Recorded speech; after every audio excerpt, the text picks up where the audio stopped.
Hello. Hello. Hello, good evening po. Ako po si Sam.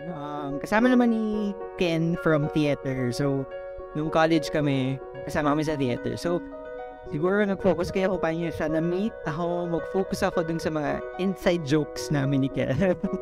I'm sure baka maalala mo yung iba dito. So, okay. Kaya kami siguro nag-click ni Ken ay dahil pareho kaming sabaw o mababaw ang kaligayahan. Okay, sample. Nung college kami, marami kaming inside jokes na nagsimula lang sa pinaka-random na bagay. Isa doon ay isang poster along EDSA Walkway. Yun yung tawag dun sa school namin, sa Ateneo, yung lahat ng mga students, EDSA Walkway, na para sa mga senior college students na ininikayat mag-retreat. So dun sa poster, ang nakalagay lang, pray the desires of your heart, go to the 3-day Ignatian Seminar. Ganun kasimple. At dahil taga-teatro kami, ginawa namin ng dialogue na kada magkikita kami ni Ken, may isa sa amin magtatanong, what is it that you want? Sasagot yung isa, I want to pray the desires of my heart. Tapos sagot ulit, then go. Tapos tanong ulit, go where? Tapos sagot, to the 3-day Ignatian Seminar.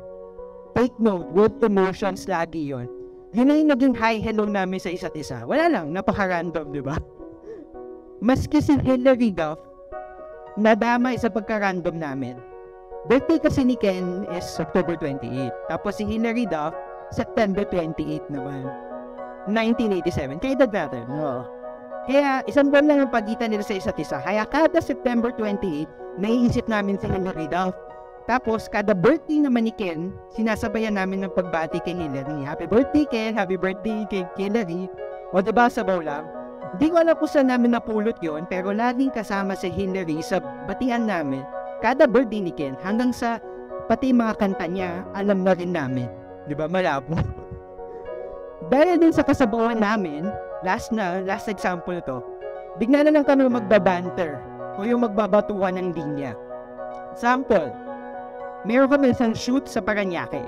So, meron kami shoot sa Parañaque noon. Dahil medyo matagal ang paghihintay sa setup, naisipan namin, wala lang, gumawa ng kunwari news program na ang title ay Magandang Gabi, Kersi. So magsisimula ang programa with an intro. And live from Parañaque, ito ang Magandang Gabi, Kersi. Tapos ang mga headlines sabaw, as in, isang isda, nalunod, patay.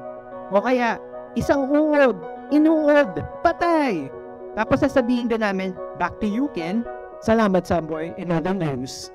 So, ganun lang. Nagtatawanan na kami sa kung sobrang sabaw. Walang sense, sobrang sabaw. Yun siguro ang dahilan kung bakit kami nag-click ni Ken. Natutuwa kami sa mga maliliit o random na bagay. Na kung sa iba, wala lang. Sa amin, uy, benta yun, ha? Na kung saan man kami ilagay, may maiisip at may isip kaming paraan para mag-enjoy o maging masaya. At dahil sa kasabawan, umusbong ang isang malalim na pagkakaibigan. So para sa bagong kasal, ito yung message ko, yung point ko doon. Wish ko lagi niyong mahanap ang happiness sa kahit na anong bagay. Maliit man ito o malaki, sabaw man ito o hindi. Find the fun in simple things. Randomness, absurdities, in everything, everywhere, all at once, and even in betweens. Lahat na. Dahil ika nga ni Hilary, laugh it off, let it go, and when you wake up, it will seem so yesterday. And once you find that joy in all things, you'll definitely have the desires of your heart. No, di ba? Pasok kayo, no? Thank you and best wishes. Bez and Ken, love you both so much.